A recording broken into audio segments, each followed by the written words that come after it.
예, 안녕하세요. 오늘은 강화의 위험성에 대해서 말씀드릴까 합니다. 이제 강화라는 표현은 특히 심리학에서는 학습 심리학에서 많이 쓰여요. 우리가 이제 뭔가를 배울 때 그 학습의 원리가 뭐냐, 이거를 이제 초반에는 이제 뭔가 뭐를 짝지어서 이렇게 강화를 줄 때 배운다, 뭐 이제 이런 표현을 쓰고, 또 뭐 조금 더 발달된 이론에서는 우리가 어떤 우연찮게 행동을 했는데 그게 좋은 보상을 받게 되면은 그런 행동을 반복해서 자꾸 하게 된다, 뭐 이제 이런 차원에서 강화라는 표현이 쓰이기 시작했는데, 이제 오늘날에는 어떤 거든 어떤 보상을 받는 행동은 계속 연이어진다, 이제 이렇게 해서 이 강화라는 표현이 조금 더 긍정적으로 쓰여졌던 것 같습니다. 그런데 이 우리가 좋은 행동을 했을 때 강화를 주어서 더 좋은 행동을 하게 하는 것만 있는 게 아니라, 나쁜 행동을 했을 때 그게 강화를 받으면은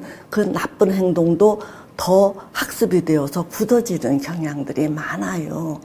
예를 들면은 어떤 아이가 이제 아빠 호주머니에서 돈을 이렇게 손을 대어서 그걸로 뭐를 까먹었어요. 사 먹고.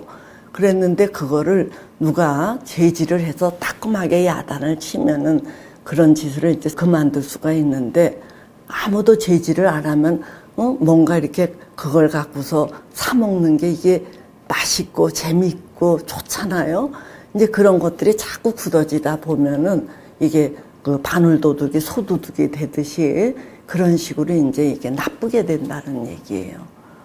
또 좋은 강화는 또 이게 어린아이들이 뭔가 이렇게 옹알이를 할 때 우연찮게 엄마 뭐 이렇게 하는데 주변에서는 엄마 소리도 할 줄 안다고 막 기뻐하고 칭찬하고, 그러면 이 애는 그 좋은 소리를 자꾸 하려고 하다 보니까 이제 엄마라는 표현을 정확하게 하고, 이렇게 하면서 우리가 그 복잡한 언어를 배운다 그래요. 그러니까 강화라는 거는 이 보상을 주는 건데, 이런 거는 우리가 알게 모르게 일상에서도 많이 쓰고 있습니다.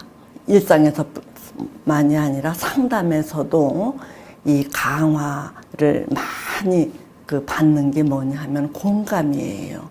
이제 공감이라는 거는 누군가가 이렇게 마음을 이렇게 닫고 있을 때 그 사람의 마음을 잘 읽어주고 이해하고 이렇게 공감을 자꾸 해주면 사람은 더 이해받고 싶은 이런 욕구가 있기 때문에 누가 자기 이야기를 잘 공감해주고 이해해주면은 점점 이 마음이 열려서 더 속내를 더 털어놓게 되고, 속내를 털어놓는 과정에서 이제 그 사람의 응어리진 마음이 녹으면서 그 사람이 깨어나고 조금 더 자유로워지고 당당해지고, 이제 이렇게 하기 위한 하나의 아주 좋은 보상책인데, 이게 이제 강화라는 것도 이게 잘못 쓰이면은 어떤 사람은 상담자에게 갔더니 너무나 그럴 수 있었겠다, 아이고 이해된다 이렇게 하니까 자기가 그렇게 분노하고 속상해하는 게 마치 타당한 것처럼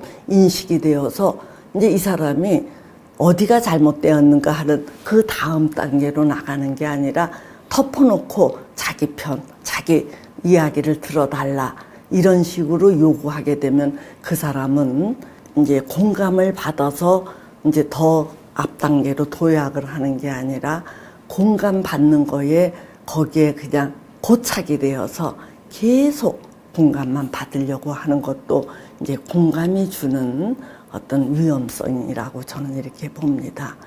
제가 오늘 이렇게 이제 어떤 강화, 즉 보상받는 것의 위험성에 대해서 말씀을 드리는 거는, 이제 우리 주변에서 참 그 안타까운 일들을 제가 몇 차례 목격하게 되면서 이제 이런 그 이야기를 여러분들께 나누고자 하게 되었습니다. 그건 다름이 아니라 오래된 이야기인데, 어떤 분이 이제 결혼을 해서 이제 자녀들을 낳게 되니까 굉장히 고달팠어요. 직장 생활하라, 아이들 양육하랴.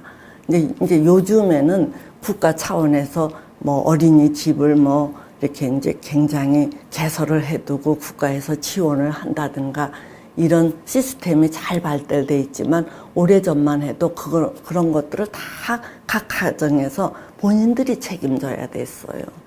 그러니까 이제 그 부인이 굉장히 고달픈데 시댁에서는 굉장히 또 이 시댁에서 요구하는 게 많은 거예요. 그렇지 않아도 직장 생활과 양육에 힘들어 하면서 지쳐있는 여자에게 막 시댁에서 막 이런저런 요구를 하니까 이 부인이 너무 지친 거예요. 이럴 때 남편이 잘 중재를 해주거나 자기 편에 서서 시댁의 과도한 요구를 조금 이렇게 차단시켜 주었으면 좋았겠는데 남편도 이 중간에서 어정쩡해 하다가 부모 편에 서서 이 부인을 막 이 벼랑으로 모른 거예요. 그러니까 이 부인이 하도 기가 막히고 속상하니까 껄떡껄떡 넘어갔어요. 막 이제 넘어가는 이 몸짓을 하니까 이 놀란 남편이 이 부인을 헐렁 정신병원에 데리고 간 거예요. 근데 이제 이 부인이 거기 가서 막 횡설수설하고 이 놀란 나머지 그렇게 된 건지 아니면은 조금 더 과장되게 한 건지 어쨌든 거기에서 진단이 약간 이 조현병 기질이 있다 이렇게 진단이 나와버렸고 이 여자가 이제 약 처방을 받게 된 거예요. 그때부터 이 부인은 나는 환자다 이런 거에 상당히 스스로도 세뇌가 되었어요. 주변은 물론 저 여자가 환자인데 더 건드리면은 넘어가는구나 이렇게 생각을 하고 그때부터 이 부인을 건드리지 않은 거예요. 이렇게 되니까 이제 시댁에서 과도한 요구도 그것이 중단이 되었고 남편도 아내가 또 이게 넘어갈까봐 이제 조심조심하게 되었고 심지어 자기가 낳은 애들도 이 환자인 부인이 키우기에는 버거우니까 하면서 친인척 집에 맡겨서 키우는 사태가 벌어진 거예요. 그런데 이 부인은 뭐라고 이 와중에 얘기했느냐면은 나는 집안에만 있으면 더 미치겠다. 그러니까 직장 생활을 하겠다. 그리고 내가 직장 생활을 해야 이 가정 경제에 도움이 되겠다. 이러한 명분으로 이 부인이 직장 생활을 계속을 했어요. 계속을 했는데 이 부인이 똘방지게 직장 생활을 한 거예요.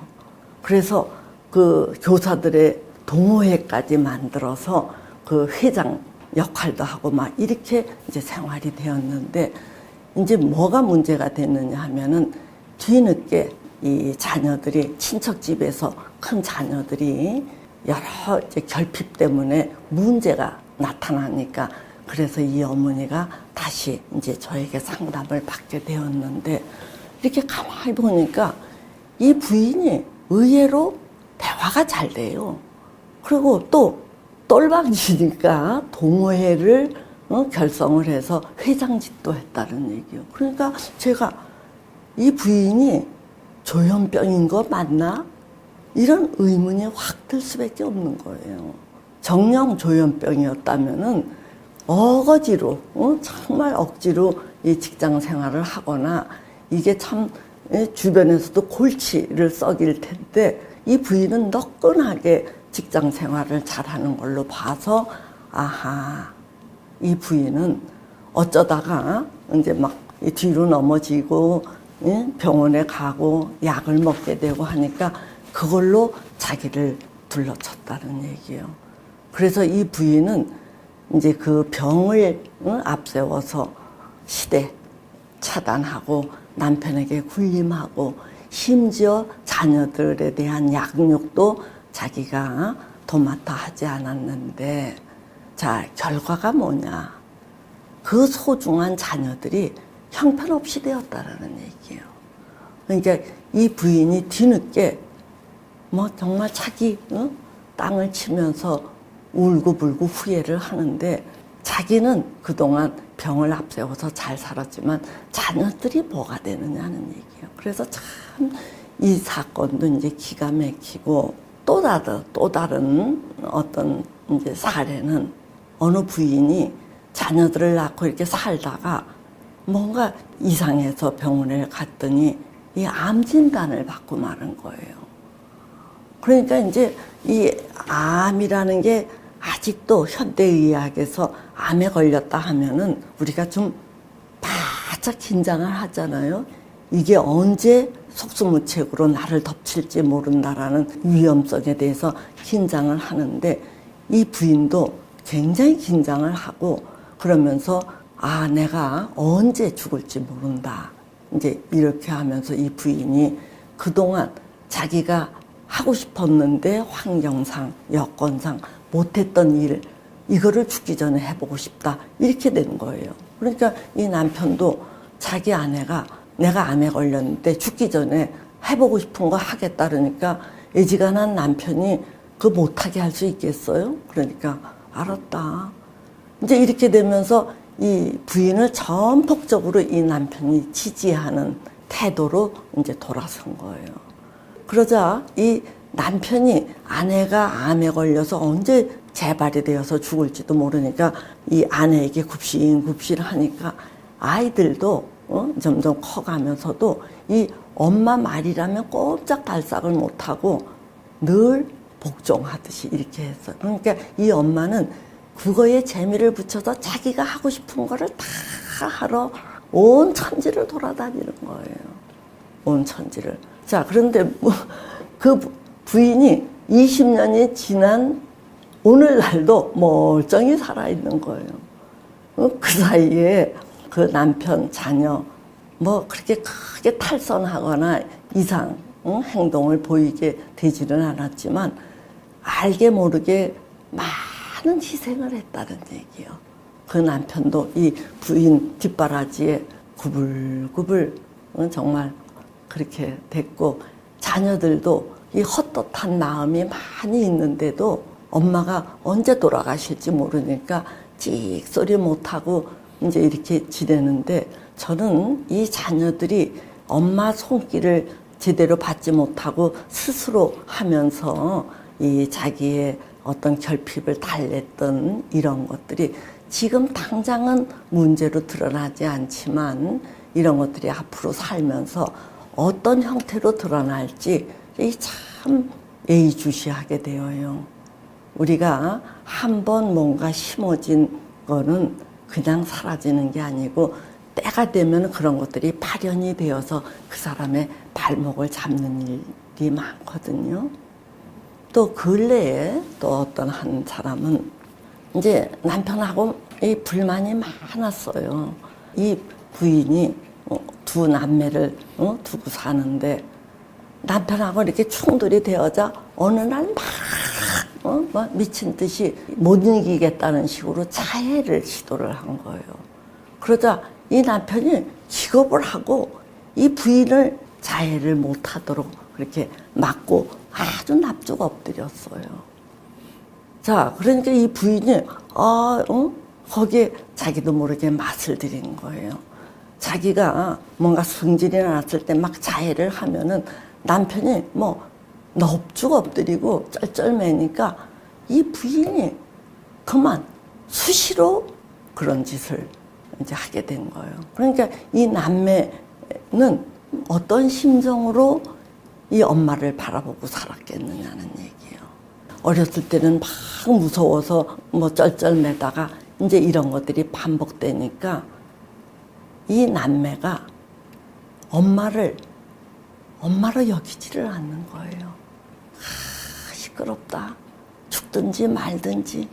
이제 이런 심정이 되면서 이 남매가 이 엄마를 미워하는 마음, 거기에서 그치는 게 아니라 엄마를 미워하는 자기를 미워하게 되는 거예요. 자기를 용납 못하고 자기를 이게 있을 수 없는 뭐 이런 인간이 있느냐고 자기를 비하하고 자기를 미워하게 되니까 이 자녀들이 건강하게 크겠느냐는 얘기예요. 자, 그래서 저는 이제 이런 몇몇 사례들을 보면서 개개인들도 아무리 승질이 나고 아무리 좀 두려움에 젖게 되더라도 정신 바짝 차리고 과도한 거에 맛을 들이면 안 되겠다는 얘기예요. 과도한 것에 맛을 들이게 되면 반드시 그 폐해가 나타나게 마련이에요. 이제 당사자들도 그 자기 처신을 신경을 바짝 쓰고 잘 제어를 해야 되겠고, 뿐만 아니라 주변에 있는 어른들, 남편 또는 뭐 배우자 또는 이 주변 사람들도 이 어떤 사람이 자기 성질에 넘쳐갖고서 과도하게 조정하려고, 주변을 조정하려고 또는 뭐 통제하려고 과도한 몸짓을 할 때, 야, 적당히 해라 하고 그런 거를 이렇게 좀 누를 수 있는 힘을 지녀야 이도 살고 나도 사는 건데, 이게 마음이 여려갖고 과도하게 나달 때 막 절절매거나 그냥 껌뻑 죽거나 그러면은 이런 사람네들이 그런 맛을 들이게 되면은 이제 이런 피해가 걷잡을 수 없이 확산이 될 수 있다는 얘기예요.